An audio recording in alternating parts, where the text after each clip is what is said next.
had no reason to say yes when my old friend Matt asked if I wanted to stay at his uncle's cabin for a while. I wasn't the type to take random trips, and I had too much going on in my life to waste time out in the woods. But something about the way he asked made me hesitate. He wasn't trying to sell it to me. He wasn't talking about fresh air, open space, or the quiet of nature. He just said, "It's a good place to be alone. Maybe that's what I needed." So I told my boss I'd be taking a week off work, packed some clothes and gear into my truck, and hit the road. The cabin was in a remote part of Montana, miles away from the nearest town. I followed Matt's directions, which took me down a long, unpaved road that wound through thick, dark pines. By the time I reached the clearing where the cabin stood, the sun had started dipping behind the trees, throwing long shadows over the grass. It was smaller than I expected, old too. The wood had gone gray from years of rain and sun, and the roof sagged in places. A rusted-out pickup sat to the side, half buried in weeds. The front door had a thick metal latch, and the windows were covered with wooden shutters. It looked abandoned. The key was under a loose board on the porch, just like Matt said. I unlocked the door and stepped inside.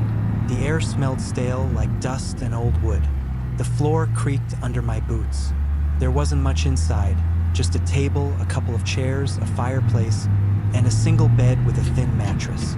Against one wall sat a rusty old stove with a pile of firewood stacked beside it. I spent the first hour sweeping the place out and airing it out as best I could. Then I set up my gear, unrolled my sleeping bag, lit a couple of lanterns, and got a fire going. It felt strange being out there alone, but I figured I'd get used to it. The first night was uneventful.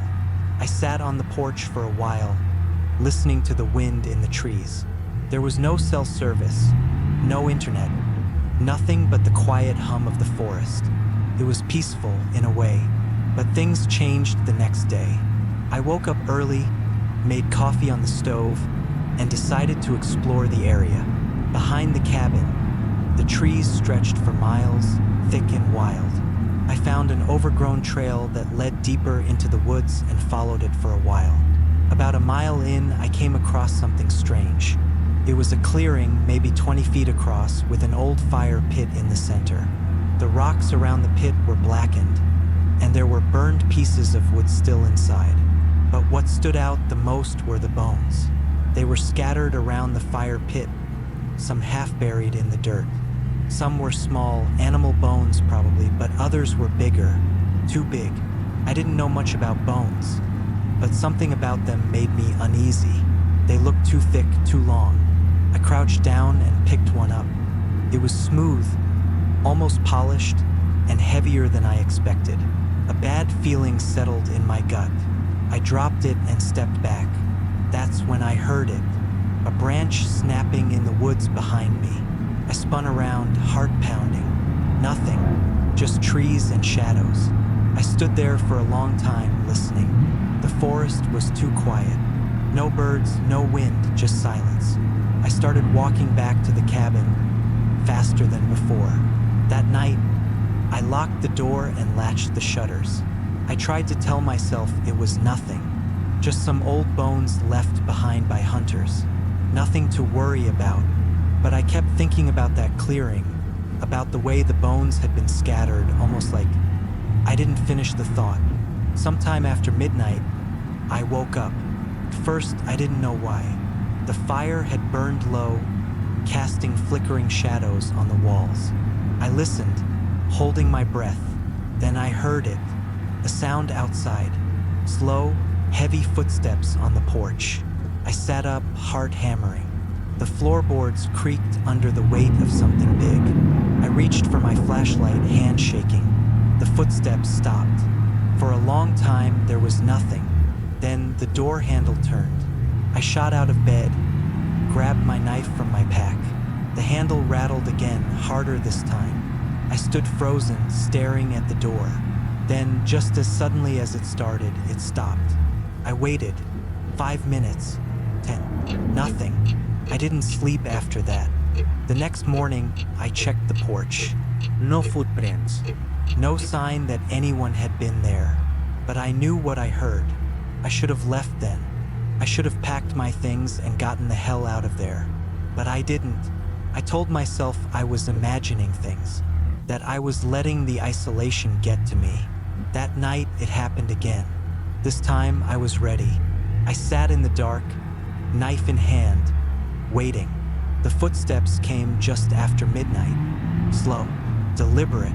This time, they didn't stop at the porch. They moved around the cabin. I heard them circling the walls. I held my breath, gripping the knife so hard my hand ached. Then, the sound of something scratching against the wood. Long, slow scratches running the length of the wall. I forced myself to stay still. Eventually, the sounds faded. Morning came, and I made my decision. I was leaving. I packed my things, loaded my truck, and turned the key. The engine wouldn't start. I tried again. Nothing. I popped the hood, checked the battery, the fuel lines. Everything seemed fine, but the truck was dead. I was stranded. Panic started to set in. I had enough supplies to last a few days, but I didn't want to stay another night. I thought about walking to town, but it was too far. I spent the day trying to fix the truck. By the time the sun started setting, I knew I was out of options. I'd have to spend one more night. That night, the noises started earlier. Not just footsteps this time. Breathing. Slow, heavy breathing right outside the window.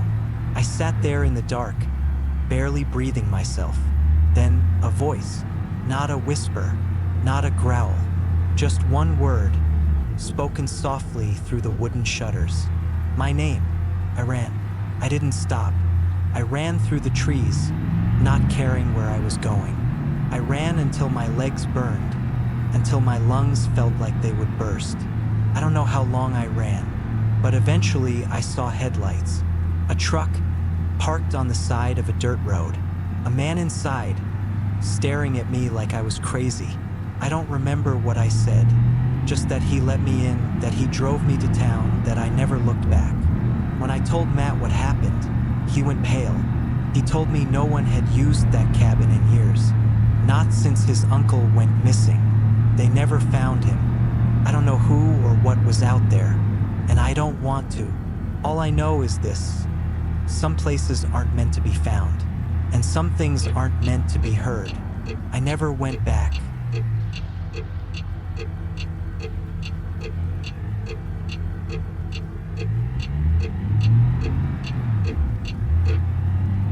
I had never been a fan of long drives, but the job required it. I was a contractor, the type that took on odd projects in places no one wanted to go.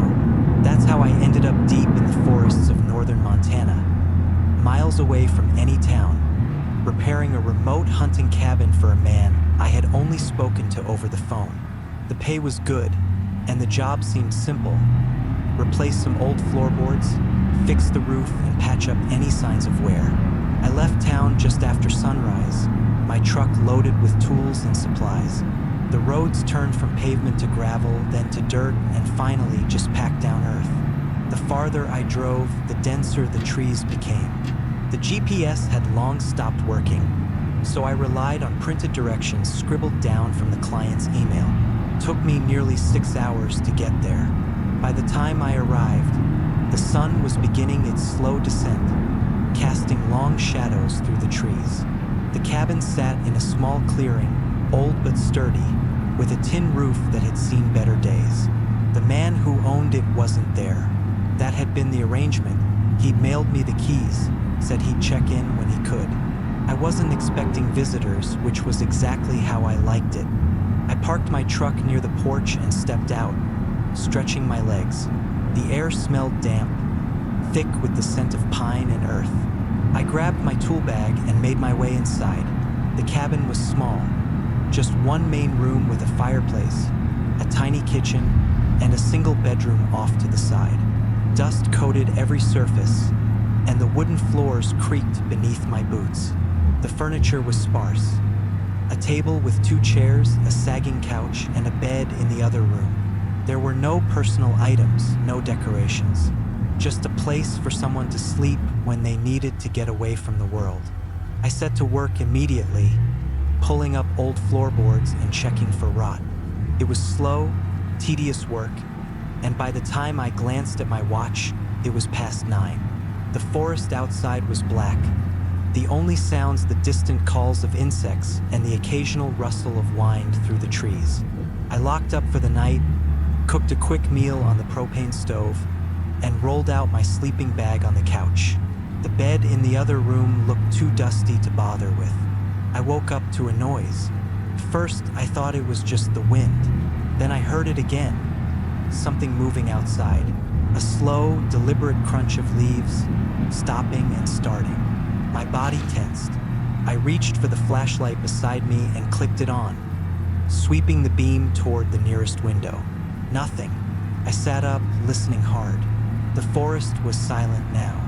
Too silent. The usual sounds of crickets and night creatures had gone still. Then another sound, a soft tap against the window. I turned the flashlight toward it, heart hammering. Again, nothing. Just the glass reflecting my own face back at me.